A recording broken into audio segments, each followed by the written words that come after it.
Hello everyone, and welcome to D20 in the Skies, your source for expertise on world building, storytelling, and miniature making.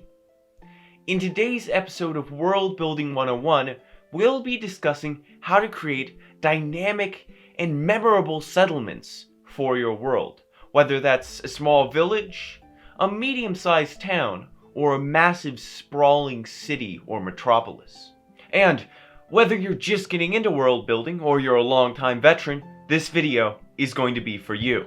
Also, if you do end up enjoying today's video, then please consider hitting those like and subscribe buttons. They really do help the channel grow. Anyway, without further ado, let's get world building. Welcome to D20 in the Skies.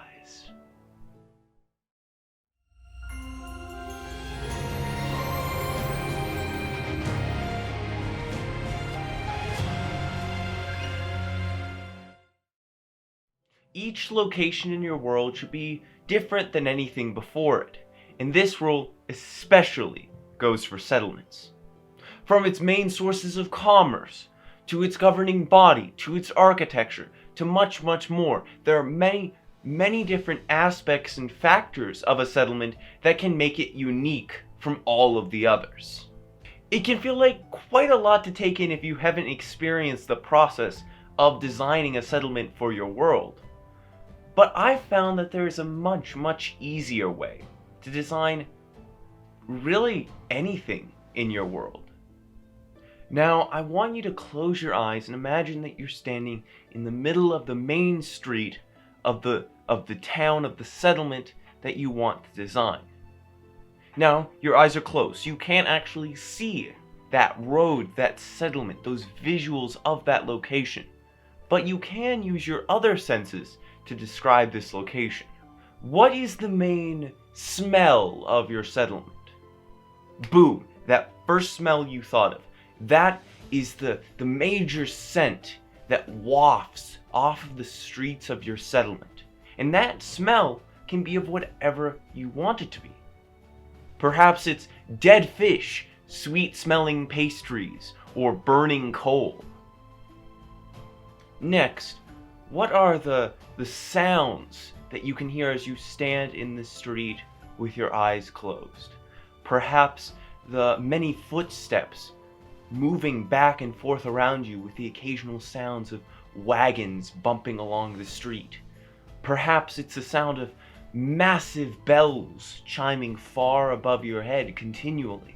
Perhaps it's the sound of the banging of a smithy's hammer against a distant anvil. I want you to come up with 4 main sounds that resonate throughout this area as you stand in this road. Just first 4 sounds that you think of. Those are the main sounds that you can hear in your settlement. Now, what can you feel as you stand here? I want you to start with your feet and move your way up. How does the texture of the road below you feel against the soles of your feet? Does it feel like rough turf, smooth cobblestones, a simple dirt path? Now, what's the temperature of the ground below your feet? Is it hot, cold, or lukewarm?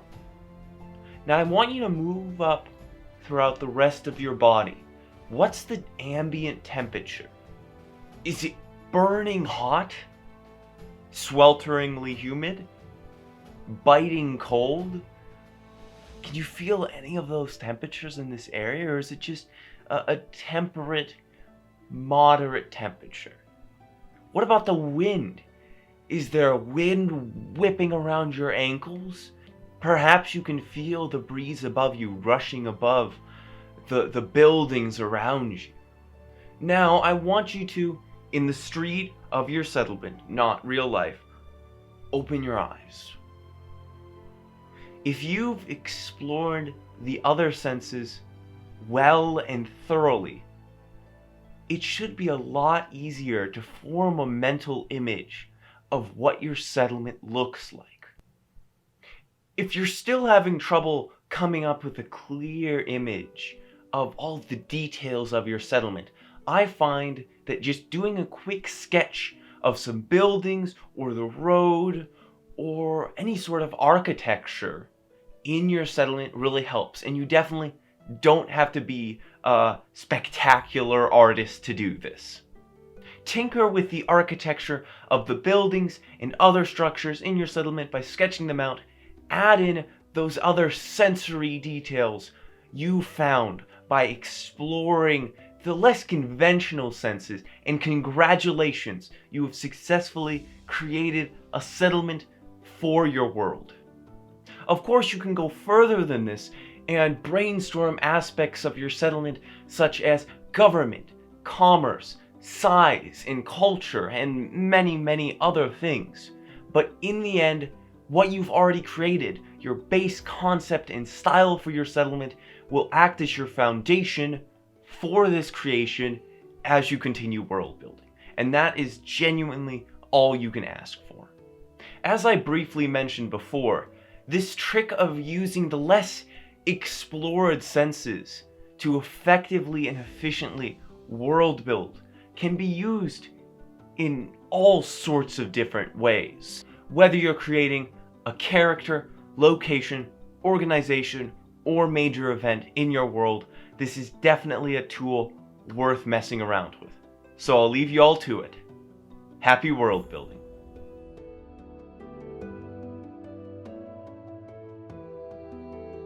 Hi everyone, thanks for watching that video. It seems like all of you are really enjoying World Building 101 so far, so I will definitely be putting out more episodes as soon as I possibly can, because the people have spoken. But in all seriousness, you all have a great day. Keep on creating, stay safe, and I will see you in the next video.